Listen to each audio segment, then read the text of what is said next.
All right, buddy. Well, after a lengthy pre-podcast meeting, I think we have the 700th podcast figured out. I think we do. Today is July 18th. Special. The year 2023. Welcome aboard, everybody. You're listening to the Crushing Iron Podcast, Golden Anniversary Edition, episode 700. 700, the Golden Anniversary. The Golden Anniversary Edition. The next one will be Premium. The next one will be Platinum. And then the final one will be, obviously, Rhinestone when we cap things out at 1,000. But yeah, this is our Golden, Platinum, whatever you want to call it, carbon-plated anniversary date of podcast 700, which is kind of crazy to think about, just how many hours we've put into the podcast, how much we've been able to talk over the last 6-7 years.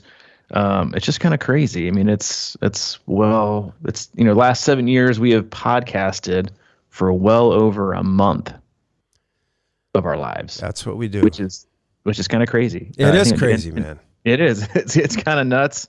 But we've loved it, and we've loved all of you and appreciated you for tuning in and for supporting us and for encouraging us, for giving us feedback, for giving us reviews, for letting us know how we've helped you along the way, for tossing up questions for us. So today's just as much for you as it is for us. And it's your first time tuning in today. Welcome. We appreciate you giving us your time. We know you have quite a lot of options in the triathlon podcast universe and just podcasts in general. Tons of very valuable. So we appreciate you tuning in today. We cover it all. We do swim, bike, and run specific podcasts. We do race recaps and also a lot of race previews. But for the most part, Mike and I, as coaches, athletes, best friends, we just sit back, relax, have an open, honest discussion about what we're going through in life, not just as human beings, but also as coaches and athletes ourselves. We also talk frequently about what our own athletes are going through. Mike and I work with a wide range of athletes all across the globe, from beginner-level triathletes looking at the very first 5K or sprint triathlon, all the way up through elite-level amateurs trying to get back to world championships, and everyone in between from all over the globe. And we use the feedback loop we have with them and training peaks, emails, text messages, and the like to drive the discussion of the day. We also like to utilize our Facebook group. You can search that, Crushing Iron Group. Answer one simple question. We'll let you right in. Awesome people, fantastic community, solid resource in a sport that is way often times overcomplicated, way too confusing. It is a solid space for good, solid feedback and advice from seasoned veterans, beginners, and champions. So be a participant in that group. Don't be a lurker. If you got good advice, give it. Again, there's a lot of info out there, and we have a pretty trustworthy group. So be a part of that community, and we go in there about once a month, do a bit of a Q&A, but that's it. No sponsors, no ads, one agenda, and that's to do our best to keep you happy and healthy in your endurance sports journey. Yeah, 700 podcasts, no sponsors, just doing it out of love. Now, here's the thing.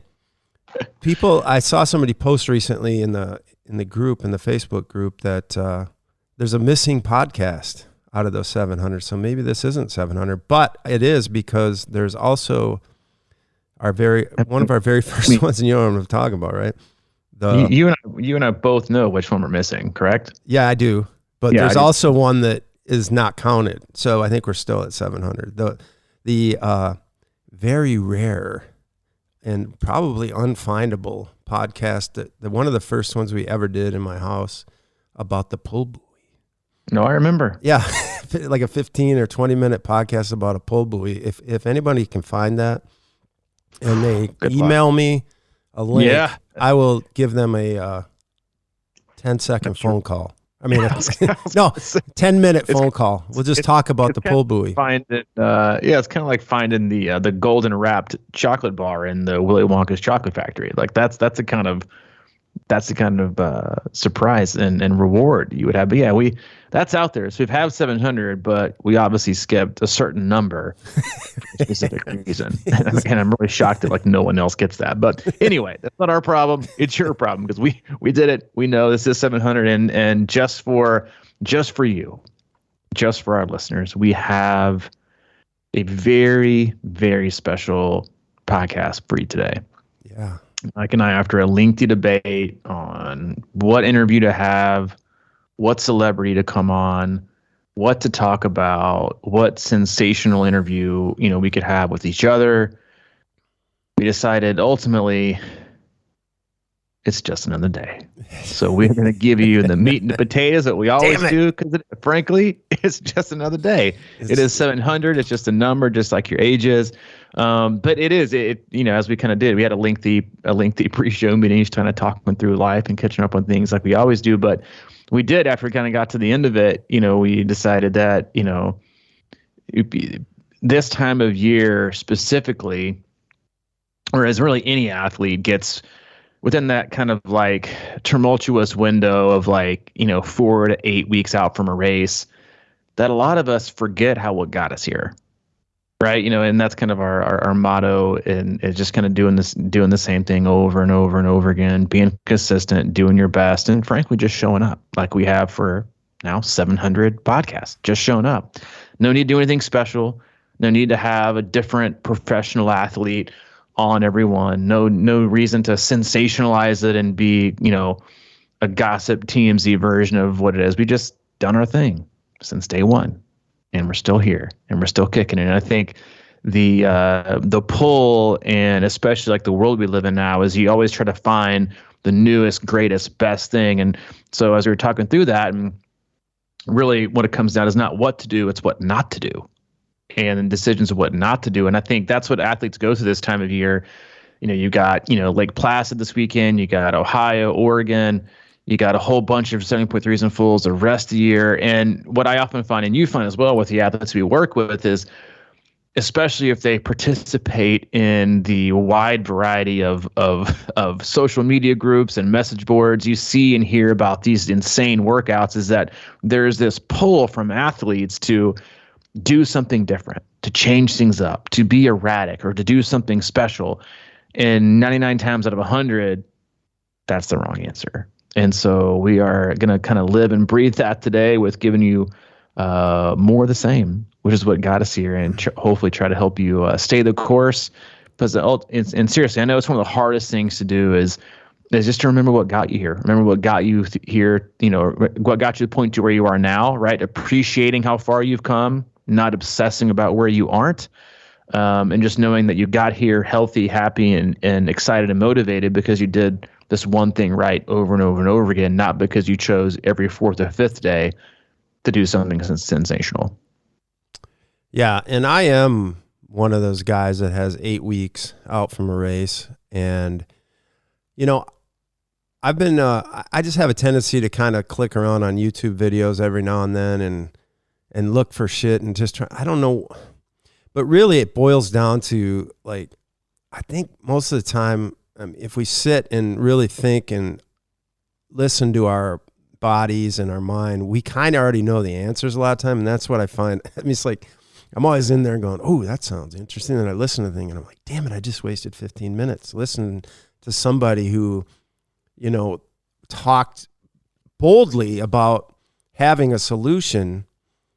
And maybe that's the case, but that's why I think we always kind of underscore our delivery a little bit, because we know there's really no magic bullets, and we always boil it back down to, what are you doing right now to make it happen? And I remember back in the day when I was in the corporate world and we had a speaker, and those people used to just kind of drive me nuts. But this one guy came in once and he was talking about how to hit your goals and all that kind of stuff. And I'm not against goals. I think they're good to have out there, but really it's just like to have there and take it day by day to sort of move in that right direction. Right. So but his thing was, no matter what day it is, it's always day one. And today is the day. What are you going to do with this day? Because I can look back right now and be like, and I said to my athletes yesterday, I was like, either, there's anxiety about a race, or you feel like maybe you haven't done enough. It's always that kind of thing. It's like, have I done enough? And I definitely can look back and probably lean that way and say, well, here I go again. I've gotten behind the 8 ball a little bit, but I still have 8 weeks. What am I going to do with that 8 weeks? What am I going to do today that's going to move me toward the goal? And that's really all you have. I mean, you can't create magic. Although some people can maybe, but I think it's a lot of that is mental. And as you go forward, I mean, it's like for me, building my confidence is always square one, and that can be like just acquiring little successes each day. And instead of trying to chomp off that big bite and really like be like, well, I really need to get a century ride in. I think I'm going to do that today. It's like, no, I'm not going to do that today. Because I swear to God, every time I go out and work out, like yesterday, I had an easy 40-minute recovery run. And every single time it crosses my mind, I was like, maybe I'll run a marathon today just to see, just to see if I can do it. And then I'm like, what are you thinking? But like it does, I think a lot of people have that thought, whether it's not a marathon, but it's maybe like, I'm going to do a 3-hour run today just to make sure I can do it. Well, you don't have to do it today. And how are you going to layer on layer on layer and just keep building that to the point where maybe it won't be as hard on race day. And I just think it really comes down to like, yeah, you don't want to forget what got you here. And that can be, I mean, here is here, right? So don't forget that you didn't do enough to go run a 3-hour run today, or whatever it may be. And just kind of build up on, I mean, there's nothing, I've really, up here at this lake, I've really started to enjoy running, man. And I think it's just the scenery and just the setting or whatever, but I'm finding like some weird little trails and things like that, and I'm just having fun with it and not, I'm running on not terrible, but like gravel a lot and just like grassy type stuff. And it's not like, I'm not even really thinking about my pace right now. I'm really thinking about how it feels and being like, I'm kind of grateful that I feel okay when I'm done, and that's where I'm at. And I've been okay with that. And I haven't really had any runs where I've been shelled. Maybe one, my long run this weekend was a little dicey, but other than that, I got to remember who I am right now and what got me to where I'm at, and just like take advantage of today and don't try to be overzealous with what you're going to do, because man, there's something really nice about feeling good. You said a lot of what I was about to say, and I'm going to touch on it here in maybe a little bit different way, but you nailed it in that, not just athletes, but human beings. I would say in general, especially in America, we are obsessed with what we don't have. The house we don't live in, the car we don't drive, the money we don't make, the sports our kids aren't in, what we could have and what we want, and greatly underappreciate what we have. And the fact of the matter is your attitude, your motivation, your commitment level, your state of mind, it is 100% a choice. It's a choice, right? We all have, things that go on in our life that, maybe, bring us down for a little bit. Ultimately, it's our choice how to navigate the attitude we have to appreciate, the things that we've been given and where we are. And as athletes, you see it a lot. I don't have this bike. I don't have these wheels. I don't have access to this. I haven't done this. You are what you are. You got what you got, and you are where you are. More specifically, with your training, with your fitness. This is what you got. Nothing extravagant is going to make it better, right?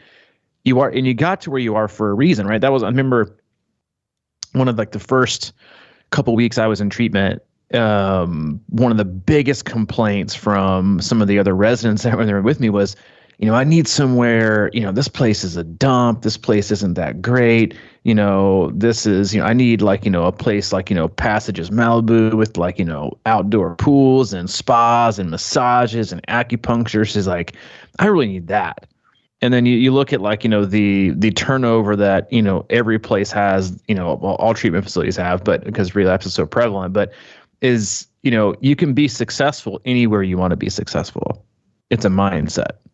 It's a choice. Mm-hmm. And what got you to where you are now, right, with your training, choices you've made, obstacles you've overcome, or maybe haven't overcome, injury you've had or injury you haven't had. But the best thing you can do right now is accept where you are. And instead of deciding to swing for the fences, try to hit some singles. Hell, try to make contact, right? A few times in a row. It doesn't matter. I have this conversation all the time with Hayden when he's throwing ball with me or trying to. I said, it doesn't matter how hard you swing if you don't make contact. Doesn't matter how hard you throw it if you don't get it to the right person. Effort is it's not effort. Trying to do the best or get the most out of or be the fastest is so overrated in so many areas of sport. How many can do it consistently, right? It was like ever so, great examples. If if you're a tennis fan, you watched Wimbledon, it's like, tennis is a great example of, being consistent, getting the ball back and good things happen versus trying to go for a winner every single time, because that's when you get unforced errors. And this is the time of year, especially with triathletes, especially when it's hot, you're fatigued, you're under stress, you can feel the pressure mounting, where you commit unforced errors in your training. Whether you do a race 2 days, on 2 days, I really, really need this. And I want you to ask yourself, and this is a phrase I use all the time with my athletes and my soon-to-be 7-year-old. Do you need this or do you want this? And if you want it, why do you want it? And is it justified? Because we oftentimes really flip-flop those two words. I really need that. And Hayden's like, I need this. No, you don't. You don't need ice cream. I mean, maybe you do. Maybe that's a bad example. Maybe you do need ice cream.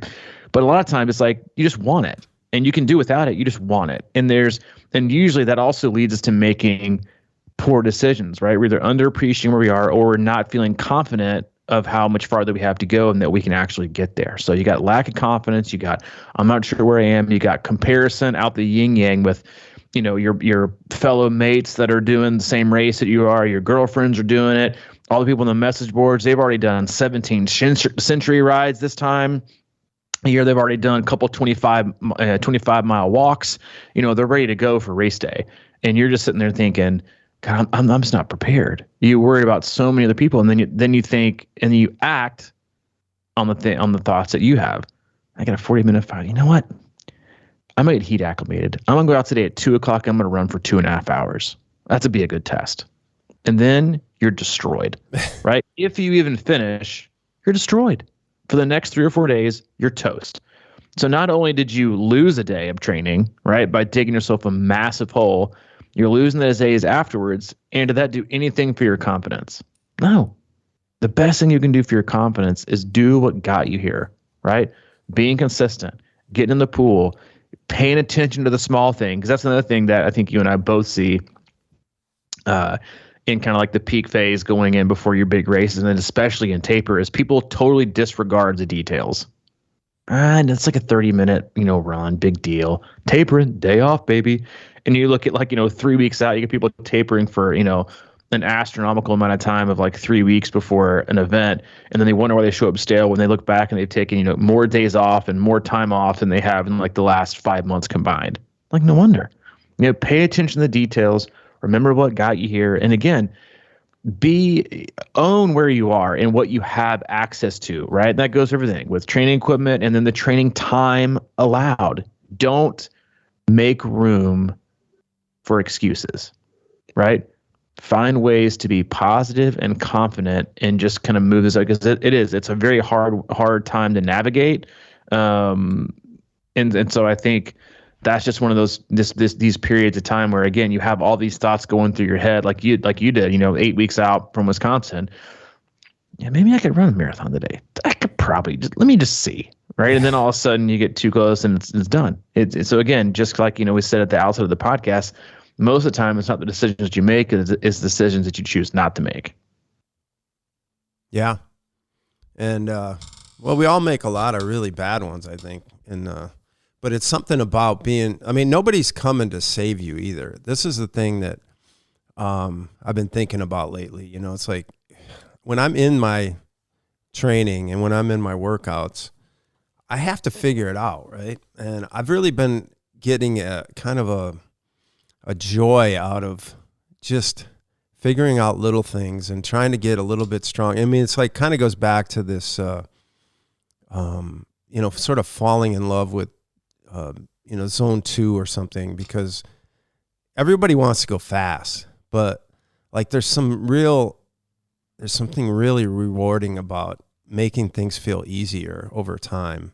And that's just slowly what it's that tortoise hair thing. And I know a lot of people, see that in racing, and, it's like, you watch the Tour de France right now, and some people obviously breakaways happen for different reasons and things like that, but like they're all kind of setting things up, right, for the one that on their team that's going to win the race, or they want to help them win it or whatever. But I find that the mind games of that whole thing so fascinating. You see like how some riders kind of actually fake like they're dying, and then they have a surge at the end and things like that. But like it takes a lot of confidence to be able to hold back. And we've had many podcasts on pacing and things like that, and I just can't ever get it out of my head how far an Ironman is, and how certain people will think that they're just going to get off the bike and start ripping it, or whatever it may be, or even get on the bike and start ripping it. And it's like, whoa,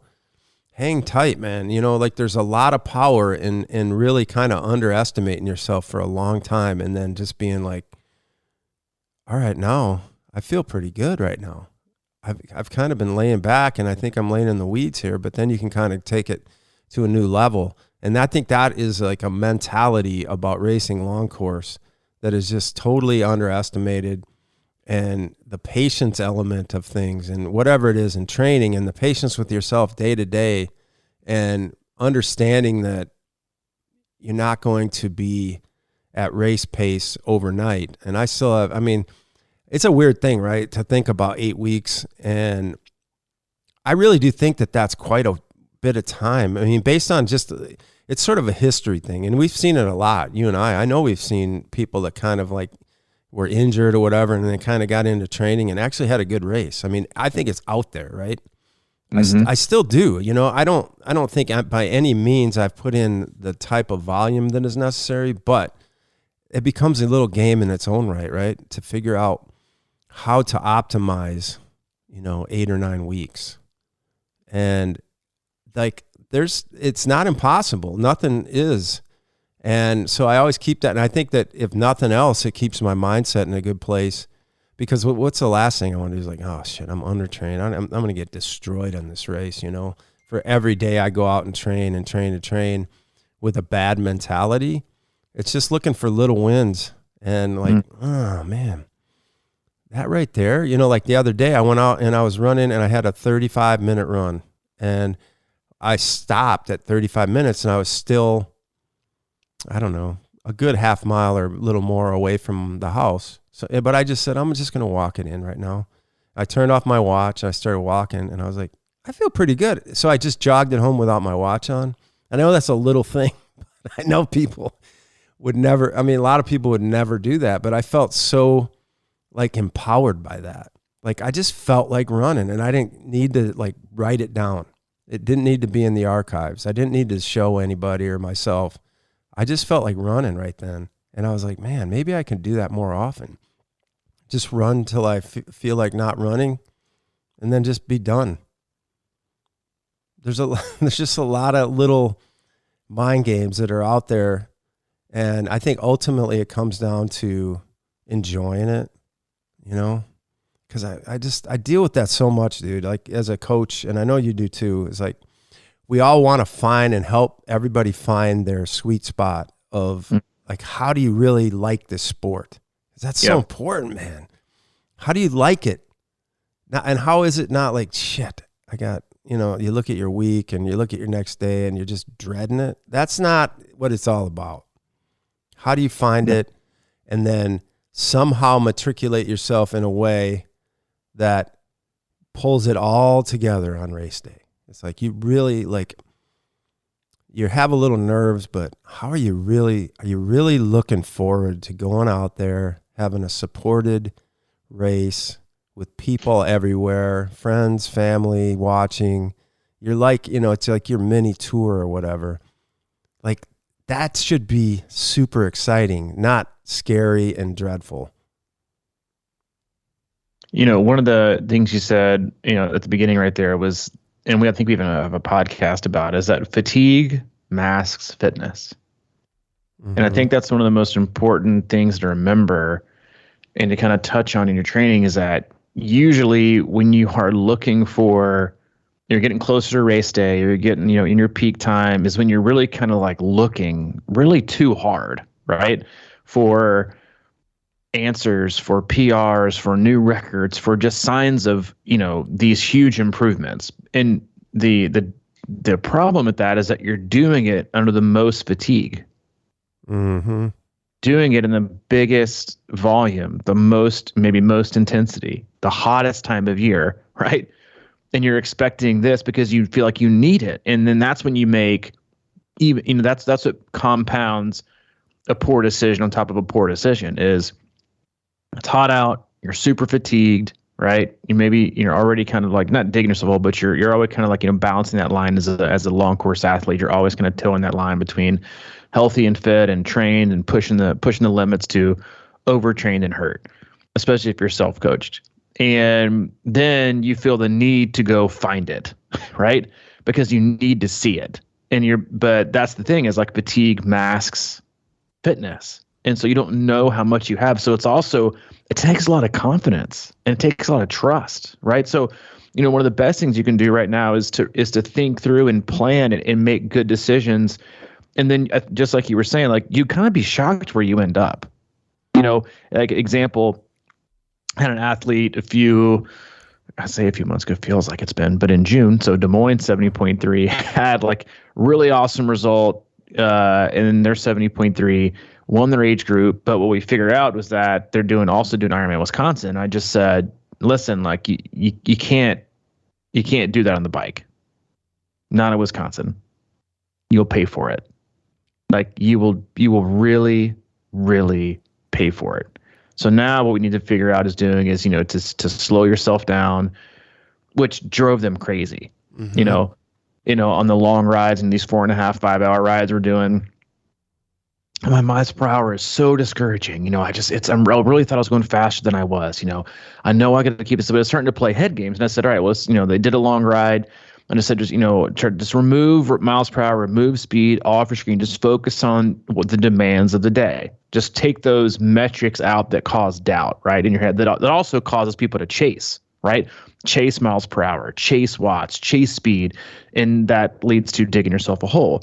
And so they're doing a 70.3 this weekend, and we did no taper. So they raced on Sunday, and they did a little over 12 hours of training in the week leading up to it. 5 hour ride 2 days before, where we focused really on just kind of like Ironman heart rate, power controlled. And then I gave them a very controlled power range for the bike. Really, I just said, it's fatigued. I want you to execute an Ironman level bike split of pacing, heart rate, and watts. I don't want it to be all out. And, they race and they're like, yeah, I really was conservative. The swim was super tough. The bike, I was super controlled. I felt super fresh. I got off and I ran real well. And I thought but I ended up only being 6 minutes slower than Des Moines. Huh. And that was the shock, was like, I did it controlled and that was the win.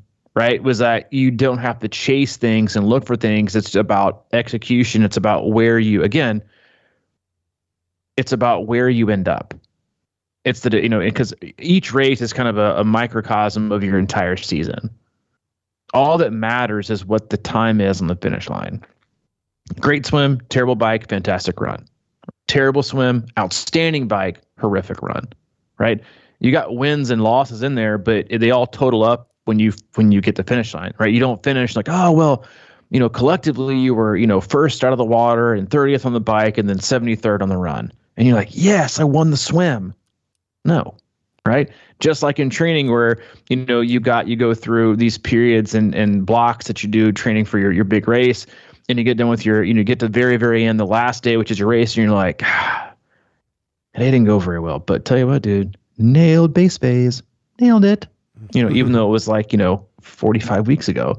So it's all about how it ends up. And then again, how you got there and making those smart decisions, not chasing speed, not chasing your desires, your ego, your expectations, because that's what makes you make poor decisions. Because the fact is you're not there. You don't have expectations of where you are.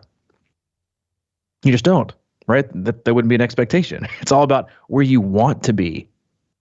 And a lot of times the best thing you can do is just understand and respect where you are. And instead of, expecting a 10% increase, work towards a 1 or a 2 that's reasonable, right? And then keep doing that over and over and over and over again. And then the closer you get to race day, instead of looking back at what you haven't done, look at what you have done. Look at everything you have accomplished. And then decide and dedicate and commit to doing the same thing you've been doing that got you there. Healthy, happy, ready to go, right? Don't reinvent the wheel, because that's what happens when you start to feel pressure, right? That you start to feel the expectations are coming closer, race day is coming closer, and all these thoughts and feelings and again, expectations are swirling around in your head. That's when people make bad decisions, right? They go out and do something they shouldn't. And that's what insecurity breeds at. Confidence is not doing something outrageous, right? That's called being cocky. Confidence is being very firmly planted in where you are and how you got there. And that how you got there is what will also keep moving you forward. Mm-hmm. And you just have to be, again, very, very calculated and very resolute, right? In the belief system that you have. And that's why we always kind of recommend closing your circle right now. Close your circle, get off social media as much as you can. Only talk to friends that are going to support you and encourage you and bring you back when you need to bring them back. Not, put yourself in where you're having to consume constant opportunities that will create self-doubt, right? Close your circle, stay the course, don't be stupid. And again, remember how you got here. Again, not just in the last few weeks and months, but the last few years, right? So all that stuff adds up, and all you can really do from here on out is really just kind of honestly mess it up. You might get a little bit faster, but you could create, and that's kind of one of those things, like the last 2 to 4 weeks before any race of any distance, the percentage points of increase you can have is 10%, but the opportunity for ruining it or causing a problem or getting hurt or getting sick or getting overtrained or getting unmotivated is 30%, because all the chips are in, right? So you just have to play it smart and be smart, and again, just be steadfast in where you got, and not worry so much about what you don't have, and find things you can execute on. Yeah, I mean, you mentioned getting to the start line healthy and happy, and I'm a real, I guess, instinctual person. I'm not really scientific in my ways and stuff, and I just sort of think about what's going on with me. And I've been fortunate to get to 9 Ironman start lines healthy, and I plan on getting to the 10th one. And so it's what I think about a lot is, I think I probably grew up. I did grow up playing, basketball and baseball and stuff, and hockey, and it was more of this fast twitch thing. So I've always kind of in my mind felt well, my fast twitch ability is still there. I just have to be strong, right? And I have to be healthy, and I have to. So right now, even I'm just sort of concentrating really on a lot more of my aerobic upper zone 2 type of thing, and I'm trying to just kind of get build myself up to the point where I can handle it, whatever the what is that thing? The muscle fibers that connect with the slow twitch and the fast twitch. You're thinking mitochondria? Mitochondria, yeah. So it's that kind of shit. I don't think about that, but I think about it. You know what I mean? I don't, I just intuitively kind of feel like that's what I need to do, is just build myself. Because every race I've ever been in, I felt man, I know I have the speed here, but I just can't control. I can't handle it. So I'm really just worried about, at this point, of course I really do things like a lot of stride work, and I'll just do pickups and things like that, or I'll kind of just do surges on the bike for a little while just to kind of keep it active and things like that. But for the most part, for me, it's about, if I'm running, for example, and I start to feel my hip bother me, my right hip or whatever. And I've talked about this before, but I really think about, all right, I'm all right, that's bugging me right now. So how do I take that away? And I'll start running with a little more lean on my left side or something like that, just to do that. And then I'll always come back and kind of do some work to, I pay attention to that. I don't like to get it out of control. And I think a lot of times we want to get so fast, or we want to move our speed numbers, that we just push that. And like, if you can't come to the race line healthy, then you're in trouble, right? So what are we doing along the way to make sure that we're not overstraining certain places and taking care of business in the sense of just, pulling your body together and being stronger and just being able to train. It's like success is being able to show up. And that's the type of thing that I think, like, especially, I think about this all the time, because obviously there's people that are super fast in Ironman and top of the age group type of deals, younger, athletes and things like that really, bear down and are always on top of like the high intensities and things of that nature. And I put that in, but like for me, especially as I get old, I'm racing at 60 this year, so it's like, what does that mean? It's like, how much faster am I going to get? How do you get faster? You just don't slow down, right?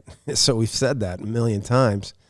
And that's really what's in my head a lot these days is staying healthy.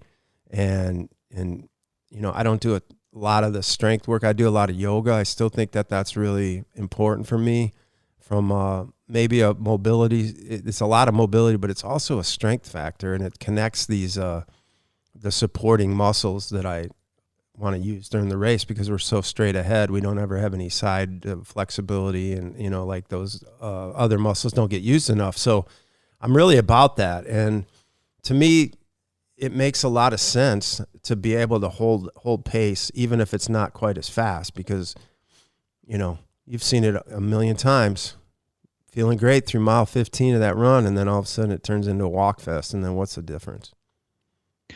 Yeah, and you said something, about, feeling things out and being able to do it when you can. I forgot to tell you this, and I'm going to tell you before I forget. Okay. It's because you're big on, doing things when you can, just, and not, maybe, you're healthy and you can do things at a certain age, but you just don't do it. You think you can always have it, and you eventually, you're not going to have it anymore, and you're going to wish you did. Mm-hmm. And, that I think that does come down to listening to your body and really, like you said, taking advantage of where you are and what you do have, not wishing what you did. And I played tennis on Sunday, and they matched up this I will say older gentleman. Older gentleman.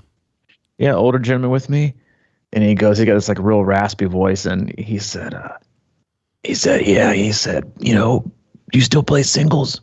And I said, yes. I said, I love playing. I love play it all. He said, good. Nobody plays singles. They all want to play doubles. And I said, yeah, or they'll just stop, moving all together and play pickleball. And he goes, fuck pickleball. Playing singles till I die when I still can. And I just started dying laughing. And I swear to God, he's probably like early 70s. And I was marveling at his amazing raspy voice and use of the F-bomb. But the biggest thing was just his overall attitude. Because I guarantee, we talk about this all the time, I guarantee you his attitude and refusal of acceptance is why he's still playing singles and being able to do what he's doing at his age. Bingo. Because every other person would tell him that you can't do it. It's too old. You can't do it. You're going to hurt yourself. You're going to do this. You're going to do that. And instead of looking for the easy way out, I'm not saying pickleball is soft, but you definitely don't move as much. Or doubles, because doubles is a whole different thing, and it is my favorite. But I still love playing singles. And he's like, good, because I still can. Why not? Why not do it while you still can? And I think that's, that goes back to, we do, I think one of our phrases that we've coined in the past has been future tripping. I think that not we coined it, but that was one of the phrases used when I was in the beginning, like years of my sobriety, was, my therapist and people in the room say, yeah, don't be future tripping, good or bad, right? Don't be thinking things are going to go great and you got it all figured out. At the same time, don't go thinking it's all going to go to shit. And athletes are right in the same. they future trip all the time. I'm 10 or 12 weeks out. What do you think my times are going to be? Where do you think I'm at? Race day. I have no fucking clue. Neither do you. No one does. And guess what? We're not even going to know when you tote the start line. I'll have an idea, but it's going to be what it's going to be, right? And or they get too down on themselves, right? And they just mail it in. I missed a few weeks. I just already know things aren't going to go well. You're right. You just decided they weren't when you made that comment. Right. Like, that's it. Like, you just decide. You can still make, lemonade out of lemons if you want. If you don't, then you're not. But that was that. I love what he said. And I was like, man, I really appreciate that, because your attitude is why you're here. And he was still out there competing and going, and it's seriously, we underestimate so much, again, good and bad, what our mind can and can't do for our body, and what it will ultimately decide to do for it or not for it. And that we like to take the easy way out, or we construct things to push ourselves to a limit to figure out if we really can, even though the best kind of cause of action is to kind of go halfway. Or we use the phrase a lot, we only got a few matches to burn each year, maybe 2 to really burn, to really dig yourself deep, because then you're going to dig yourself a huge hole after the race you're going to have to recover from, and that's going to take you time. So it's okay to strike a match and see how big the flame might get, but you just can't burn it. And a lot of athletes in training light the match and watch it burn all the way down until they have to flick it away because it starts burning their thumb. You can't do it. It's okay to strike here and there. It's okay to, see what it might be or how close it is to being ready, but you can't. Right? It's very, very, like the analogy we used a long time ago is, the peaks right before race. It's a lot like water boiling. Right now, you need to be that wooden spoon on top of the pot that keeps it from boiling over. Right? It takes so much restraint, but it's all in your head. Again, I wanted to go fast today. I had to go long. No, you didn't. Something in your mind told you that you needed this or you needed not to do this. So just, again, you have to stay focused. But going back to the point was that, it's such a state of mind. I'm going to race well today. Like an athlete that goes to the start line, that's chosen to have a good day. Guess what? Regardless of time, regardless of PRs and awards and where they end up in their age group, they've already decided they're having a good day. And so they're going to take that attitude throughout the entire course of the race and through the finish and be happy and proud of what they did because they decided that. Now, the other athlete who decides they're not going to have a good race, you're not. Regardless, you're not going to have a good race, because even if you have a decent result, you're going to find something wrong with it. So much of what we can accomplish physically is ultimately predetermined by what we decide to do or not to do mentally. Yeah, there's a thing I think you talked about in recovery. Well, I know you have. It's called stinking thinking. That's a common thing, right? My dad went through recovery too, so I'm well aware of that and what it means. And as you were talking, I was just like a story flashed back in my head about way back in the day when I was actually like a manager for this musician guy, and he had a band out on the road, and the bass player, we were out on the road for like 3 weeks, just traveling around the Midwest, living large, and in the van. But this bass player, he had a sore back, and I swear to God, like every minute of the day, he was trying to fix it, like stretching and like over this. And I've been through that. Like when you have something like that, you just want to fix it. And I think that was the time when I kind of came up with my theory about just don't think about it, because I just was like, Bruce, I'm like, what are you doing, man? Like every time I look at you, you're trying to stretch your back like 24 hours a day on stage, whatever it is, at dinner. And I'm like, dude, either something, and I don't think anything was wrong. I think it was just an inflamed or, just something was like bugging him, and he just was so obsessed with it. And I was like, you got to get past that, or just kind of get in, that. And I always think about, this concept of stay focused, but don't think about it.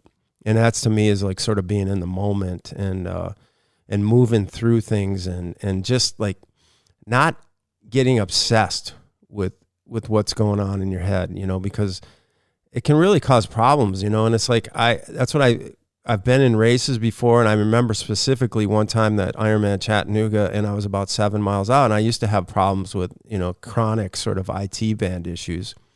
And it wasn't bothering me. I got like 7 miles out. And then just about as we were getting into the hilly section is when it started like kind of inching its way in on my right knee. I'll never forget it. And I said, no, not today, bro. That's not going to happen. I'm not letting you do it. Because it was, that hilly section at Chad is like, IT hell. And I just was like, nope, I'm not going to think about that. It's not going to bother me. And I got through it somehow. And it always just stuck with me. I'm not downplaying injuries and things like that, but I think sometimes we can get a little bit too much with it. And I still do it. And I have to remind myself with, that's another thing I'm saying is when I try to run and heal while I'm running or change up things, that's the way I think about it. I'm like, I'm not going to, that ankle thing right now is kind of, and I really like, even yesterday I had a little, something in my ankle or whatever. And I think that's just part of triathlon and Ironman training too, by the way. But what I did was try to just be more relaxed, because I think when you start thinking and worrying, you tense up, and I just kind of started letting it go a little. I knew it wasn't an injury. You know what I mean? It's always these niggles that kind of just, we start obsessing about little things. And as I started running, just more relaxed. And I actually started getting off into some, dicey terrain, not terrain, but like, just not smooth ground. And I just was like, all right, just let your ankle work, just let it bend and be flexible instead of so rigid all the time. And I think rigidity is one of the traps we fall into, especially with a straight ahead sport like triathlon. We have to be a little more pliable and allow our body to relax and create more side to side and east-west feel and flow. So, yeah, I'm such a big mental guy like that, but I don't know. I find it really important to kind of let things go. Just let it flow off and let the body take care of itself, You said something again towards the beginning about things that are kind of happen unexpectedly. Mm-hmm. And as a coach, like if you go back and look at like some of the best results athletes have had, a lot of them, like a high percentage of them, they come to the athlete unexpectedly. I wasn't expecting that. Or even like a training PR that ends up being like, an actual PR, 5K or 10K. They did like the middle of a long run, or, their highest watt output for 20 minutes happened in a workout, or their fastest 100-yard swim came in during a workout. They don't come during meets or races a lot, or excuse me, all the time. They come unexpectedly. And I'm a firm believer in the reason for that is because you're not focused on the expectation. You're not focused on the result. You're not focused on the outcome. You're focused on the job. You're focused on the work. The fitness takes care of itself.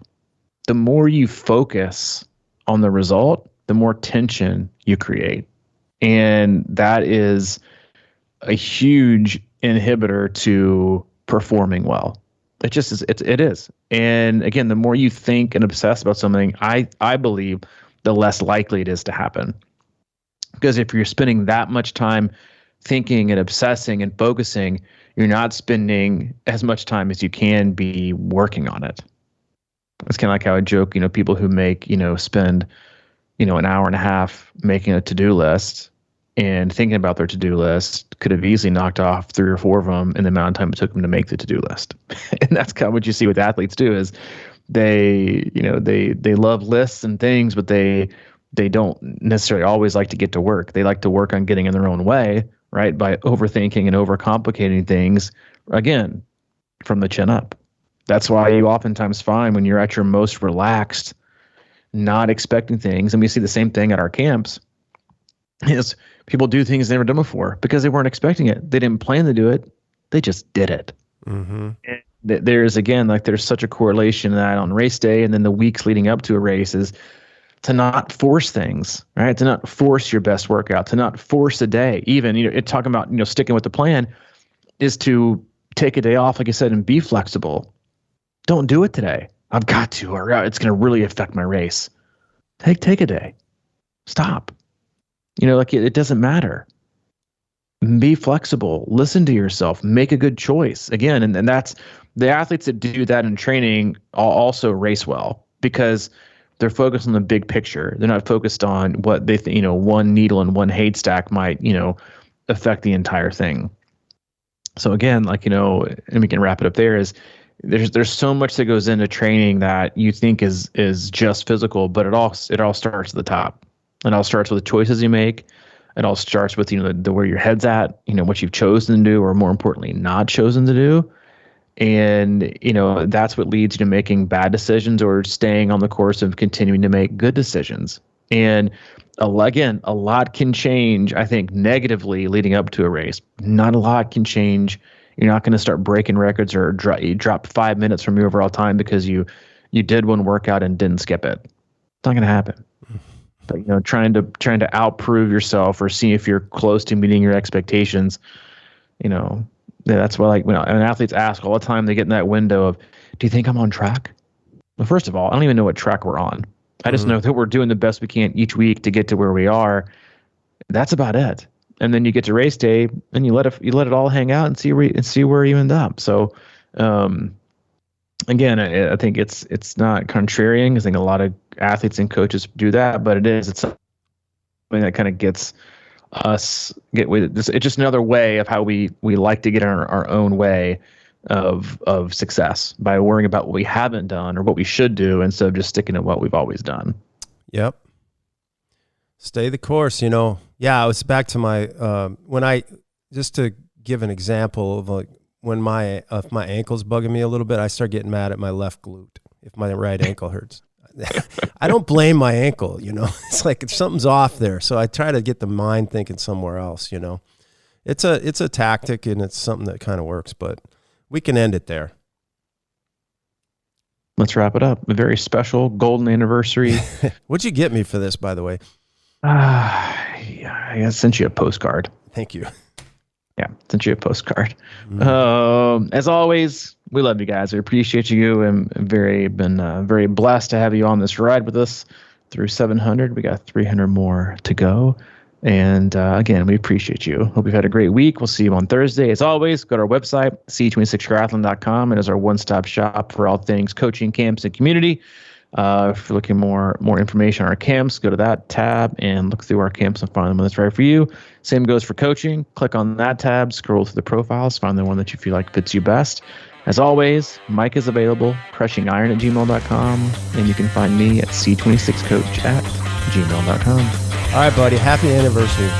See you, dude. See ya.